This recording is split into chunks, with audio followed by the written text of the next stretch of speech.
ఇప్పుడు అజిత్ పవార్ యాక్సిడెంట్లో విమాన ప్రమాదంలో చనిపోయాడు. అది ప్రైవేట్ జెట్, అది Bombardier aerospace Lear jet 45XR దాని పేరు. దాన్ని ఢిల్లీ బేస్డ్, ఢిల్లీలో ఉన్న విఎస్ఆర్ ఏవియేషన్ అనే ఒక కంపెనీ ఆపరేట్ చేస్తుంది. ఆ కంపెనీ యజమాని వికే సింగ్ కూడా మాట్లాడాడు. ఇది టెక్నికల్ ఫెయిల్యూర్ కాదు, అక్కడ విజిబిలిటీ లేదు అనేది ఆయన చెప్తున్నాడు. అట్లాగే మన రామ్మోహన్ నాయుడు ఏవియేషన్ మినిస్టరు, ఆయన కూడా విజిబిలిటీ లేకపోవడం, ఫాగ్ ఉండడం దానివల్ల జరిగింది అంటున్నారు. కానీ అక్కడ గ్రౌండ్ రిపోర్ట్లో వేరే వస్తుంది. గ్రౌండ్ రిపోర్ట్లో ఏమో విజిబిలిటీ క్లియర్గా ఉంది, 3500 మీటర్ల వరకు విజిబిలిటీ ఉంది, విజిబిలిటీ ప్రాబ్లం కాదు అంటున్నారు. అక్కడ బారామతి ఎయిర్పోర్ట్ మేనేజర్ కూడా మాట్లాడారు, శివాజీ తవారే.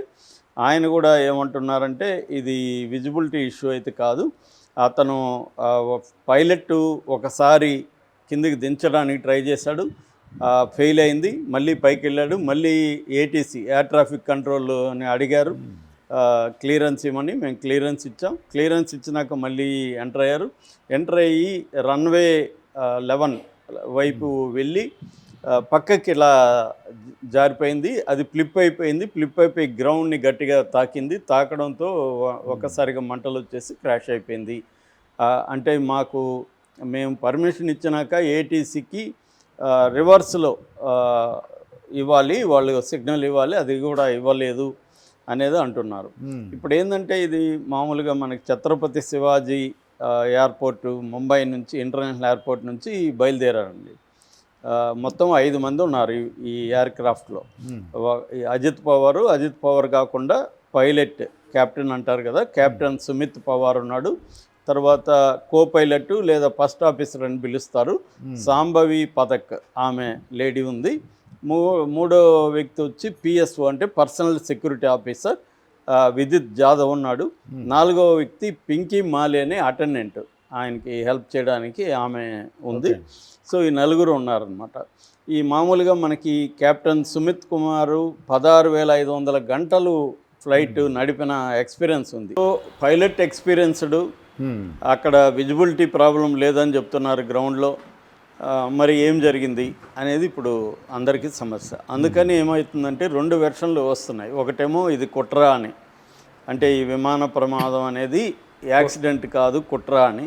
ఇది గతంలో కూడా 2023లో కూడా సేమ్ మోడల్ ఫ్లైటు, అంటే ఈ ఫ్లైట్ కాదు, సేమ్ మోడల్ ఫ్లైటు క్రాష్కి, ముంబైలో క్రాష్కి గురైంది, ఇప్పుడు మళ్ళీ గురైంది. సో వికే సింగ్ని సీరియస్గా అతన్ని ఎంక్వైరీ చేయాలి, ఇన్వెస్టిగేట్ చేయాలని, దీని వెనక కుట్ర ఉందని, రాజకీయాలు ఉన్నాయని అనేది అంటున్నారు. ఎందుకంటే ఇప్పుడు ఎన్సీపీ లీడర్ అయిన అజిత్ పవార్ సుదీర్ఘకాలం, దాదాపు 6 సార్లు ఈయన డిప్యూటీ సీఎంగా ఉన్నాడు, 6 ముఖ్యమంత్రులతో పనిచేశాడు ఈయన.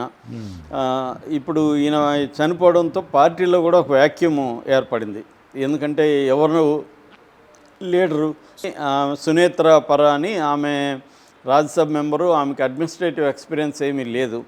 చెల్లెలు ఉంది కానీ సుప్రియా సూలే, ఆమెమో అపోజిషన్ పార్టీ, అంటే ఎన్సీపీ చీలిపోయింది కదా, అజిత్ పవార్ ఫ్యాక్షను, శరద్ పవార్ ఫ్యాక్షన్. శరద్ పవార్ అన్న కొడుకే ఇతను.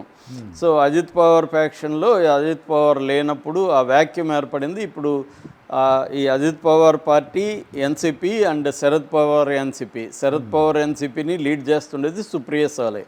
సో ఈ 2 ఫ్యాక్షన్స్ కలిసిపోబోతున్నాయని కూడా వార్తలు వస్తున్నాయి.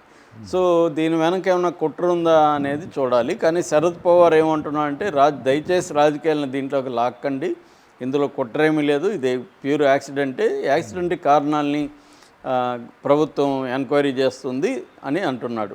సో ఇప్పుడు ఈ మామూలుగా ఇలాంటి యాక్సిడెంట్ జరిగినప్పుడు ఎయిర్క్రాఫ్ట్ యాక్సిడెంట్ ఇన్వెస్టిగేషన్ బ్యూరో అంటారు, ఏఏఐబి, ఇది రంగంలో దిగింది ఆల్రెడీ. అట్లాగే డీజీసీఏ అంటారు, డీజీసీఏ అంటే directorate general of civil aviation department. ఈ 2 డిపార్ట్మెంట్లు ఎంక్వైరీ మొదలుపెట్టాయి. ఈ ఎంక్వైరీలు ఏంటంటే, ఫస్ట్ ఈ ఫ్లైట్ డేటా రికార్డ్ అంటారు, ఎఫ్డిఆర్, దీన్నే మనం బ్లాక్ బాక్స్ అని పిలుస్తాం. ఈ బ్లాక్ బాక్స్ ద్వారా ఏం తెలుస్తుందంటే, టెక్నికల్ ఫెయిల్యూర్ అంటే మెకానికల్ ఫెయిల్యూర్ ఏమన్నా ఉంటే, ఇంజన్ ప్రాబ్లం కానీ లేకపోతే ఇంకేదన్నా మెకానికల్ అంటే దాని ఏమంటారు మెయింటెనెన్స్ సరిగా లేకపోవడం కానీ లేకపోతే కాన్ఫిగరేషన్ సెట్టింగ్స్లో ప్రాబ్లం కానీ ఇలాంటివి ఏమన్నా ఉంటే ఈ ఎఫ్డిఆర్లో తెలుస్తుంది. వేరేది అది కాక్పిట్ వాయిస్ రికార్డర్ అంటారు.